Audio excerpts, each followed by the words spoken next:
अस्सलामुअलैकुम। आज मैं आप लोगों के साथ कोई रेसिपी शेयर नहीं कर रही बल्कि मैं मेजरमेंट इक्विवेलेंट के ऊपर बात कर रही हूँ। अक्सर ऐसा होता है कि कभी हम मैगज़ीन से कोई रेसिपी कलेक्ट करते हैं या इंटरनेट से कोई रेसिपी लेते हैं तो सम टाइम्स वो रेसिपीज़ ग्राम्स में होती हैं, कभी कभार हमें आउंसेस में रेसिपी मिलती है और कभी कप्स और टेबल स्पून में।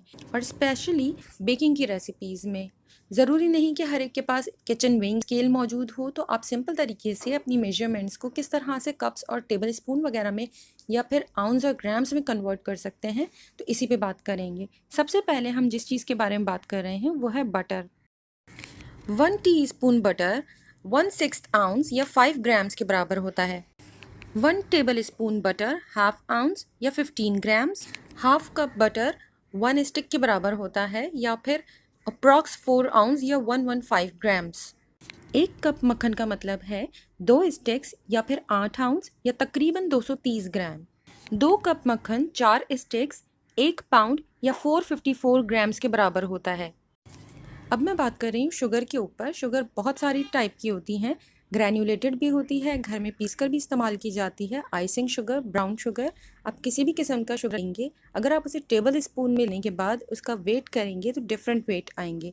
लेकिन आप इजी वे में बेकिंग करने के लिए उन्हें सिंपल से फॉलो करते हुए अपनी बेकिंग को परफेक्ट कर सकते हैं। ये शुगर का फिक्स कन्वर्जन नहीं है, बट आप इस तरह से अपना काम आसान कर सकते हैं। 1 चाय का चम्मच चीनी तकरीबन 5 ग्राम के बराबर होती है। 1 खाने का चम्मच चीनी तकरीबन आधा आउंस या 15 ग्राम के बराबर होती है, लेकिन चीनी को हम मेजर करते हुए स्पून से बिल्कुल लेवल करके मेजर करते हैं। 1 कप चीनी अंदाजन 2 ग्राम तकरीबन 8 आउंस और 16 टेबल स्पून के बराबर होती है। बेकिंग में बटर और शुगर के अलावा जो मेन इंग्रेडिएंट होता है वो होता है मैदा या फिर ऑल पर्पस फ्लावर। या इसके अलावा अगर आप किसी और आटे के साथ अपनी बेकिंग करते हैं, चाहे वो ओट्स फ्लावर हो, आलमंड फ्लावर हो या किसी भी किस्म का आटा हो, मेजरमेंट्स अगर आप वेइंग स्केल पर चेक करेंगे तो तमाम आटे का वेट डिफरेंट आएगा। बट आप बहुत इजी वे में इन्हें टेबल स्पून में कन्वर्ट कर कर अपनी रेसिपी को फॉलो कर सकते हैं। 1 खाने का चम्मच मैदा तकरीबन आधा आउंस के बराबर होता है, बट इसे हम थोड़ा सा भर कर लेते हैं। चीनी को जब भी मेजर करें तो उसे बिल्कुल लेवल करके लें और मैदा लें तो उसे थोड़ा सा भरा हुआ लें। 1/4 तकरीबन 4 खाने के चम्मच बराबर होता है।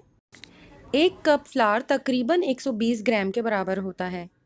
वैसे तो बेकिंग में मेजरमेंट्स बिल्कुल परफेक्ट होनी चाहिए, तभी परफेक्ट रिजल्ट आता है, बट आप इन सिंपल कन्वर्जन के साथ भी अपनी बेकिंग बहुत अच्छी तरीके से कर सकते हैं। वैसे तो बेकिंग में एग्जैक्ट मेजरमेंट्स के साथ ही परफेक्ट रिजल्ट आता है, बट आप इस इजी कन्वर्जन्स के साथ भी बहुत अच्छे रिजल्ट ला सकते हैं। अगर आपको ये वीडियो थोड़ी सी भी हेल्पफुल लगी है तो प्लीज़ लाइक, शेयर और कमेंट कीजिए, और अगर आपको इस तरह की वीडियोस और चाहिए तो मुझे कमेंट बॉक्स में ज़रूर बताइएगा। अपना और अपनों का बहुत ख्याल रखें। Thank you.